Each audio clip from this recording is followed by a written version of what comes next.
ఇక్కడ ఉన్నది చంద్రబాబు, పవన్ కళ్యాణ్. రఫ్ అంటే ఊరుకోం. మరి కోనసీమలో కత్తులు పెట్టుకు తిరిగారు. మరి ఒక జనసేన వాళ్ళు కొన్ని ఇతర వర్గాల వాళ్ళని అవమానిస్తూ ఫ్లెక్సీలు పెడితే బాగానే ఉందా? మరి అప్పుడు దాని మీద ఎందుకు చర్య తీసుకోలేదో అర్థం కాదు. ఇక్కడ ఉన్నది పవన్ కళ్యాణ్ అంటే కనీసం పవన్ కళ్యాణ్ గారు అక్కడ దళితుల్ని గ్రామ బహిష్కారం చేస్తే కూడా కనీసం అక్కడికి వెళ్ళి పట్టించుకోలేదనే విమర్శలు వచ్చినాయి కదా. మరి వాటి గురించి కూడా మాట్లాడితే బాగుండేదేమో. జెట్ స్పీడ్తో ఉచిత బస్సు ఇప్పటికీ 5 కోట్ల మంది ఎక్కేశారని చెప్తున్నారు మరి మహిళలు. మరి ఇవన్నీ నిజాలా కాదనేది జగన్ గారు చెప్తున్నారు కదా. ఆయన అభిప్రాయాలు ఆయన చెప్పారు, ఈయన అభిప్రాయాలు ఈయనేమో ప్రచారం చేస్తున్నారు. ఇంటింటా వెలుగులు నింపిన దీపం 2.45 కోట్ల సిలిండర్లు అందించేశారంట. మరి ఈ ఏడాది ఇంతవరకు ఇవ్వలేదన్నది ఒక విమర్శ. అట్లాగే పేదల పింఛన్లకు 45,000 కోట్లు ఖర్చు పెట్టామన్నారు. అట్లాగే 3 పార్టీల నేతలు కాలరగలేసేలా పాలన సాగుతోందంట. ఇవన్నీ చూసిన తర్వాత నాకు ఆశ్చర్యం ఏంటంటే శంకుస్థాపన చేసి వదిలేస్తే మెడికల్ కాలేజీ పూర్తవుతుందా అని కూడా ఆయన ప్రశ్నించారు.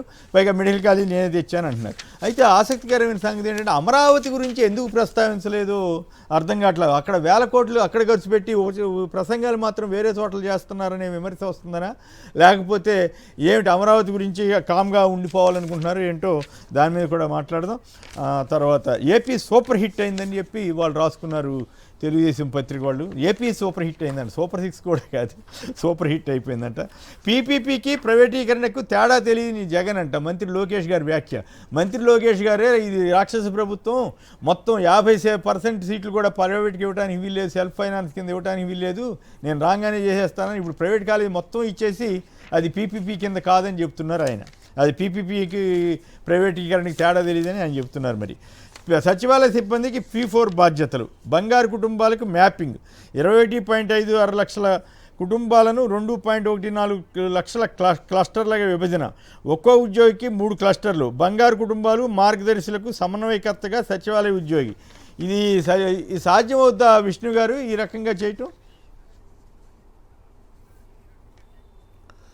అంటే P4 సచివాలయ ఉద్యోగులకు అప్పచెబుతారంట. అవునవును సార్. సచివాలయం యొక్క ఉద్దేశం ఏంటంటే ప్రజలకి పరిపాలన అందుబాటులో ఉండటం కోసం. వీళ్ళేమో ఈ P4 తీసుకొచ్చి వాళ్ళందరికీ 100 కుటుంబాలు ఒక్కొక్క క్లస్టర్లో పెట్టడము, వాళ్ళందరికీ సంబంధించినటువంటి బాగోగులు చూడటము, వాళ్ళని తీసుకొచ్చి వాళ్ళకి డబ్బులు ఇచ్చేవాళ్ళు, సహాయం చేసేవాళ్ళు చూడటము, వాళ్ళు అనుకున్నటువంటి కార్యక్రమాలు. సచివాలయంలో 10 రకాలైనటువంటి సేవలు అందించేటటువంటి అధికారులు ఉంటారు. ఒకళ్ళు శానిటేషన్ చూస్తారు, ఒకళ్ళు స్ట్రీట్ లైటింగ్ చూస్తారు, ఒకళ్ళు పోలీసులకు సంబంధించిన విషయం చూస్తారు, ఒకళ్ళు పంచాయతీరాజ్ చూస్తారు, ఒకళ్ళు ఆ బాధ్యతలన్నీ గాలికి వదిలేసి ప్రజలకు కావాల్సినటువంటి సౌకర్యాలు, ప్రజలకు కావాల్సిన అవసరాలని గాలికి వదిలేసి ఈ P4 సంబంధించినటువంటి బాధ్యతని అప్పచెప్పడం ద్వారా అక్కడ పరిపాలన కుదేలైపోతుంది. అది అనవసరమైన కార్యక్రమం. జగన్మోహన్ రెడ్డి గారు పెట్టినటువంటి సచివాలయం వ్యవస్థ యొక్క ఉద్దేశాన్ని పక్కదారి పట్టించేసి వీళ్ళందరినీ కూడా ఈయన P4కి, ఈయన ఆలోచనకి, జరిగినటువంటి కార్యక్రమానికి దాతలు ఇచ్చేటటువంటి డబ్బులు పట్టుకురండి అని చెప్పని ఈ P4 సంబంధించినటువంటి వాళ్ళందరినీ పంపేటటువంటి కార్యక్రమం ఇది పూర్తిగా వాళ్ళు బాధ్యతగా పనిచేసేటటువంటి కార్యక్రమం అయితే కాదు అని చెప్పని చెప్పచ్చు సార్.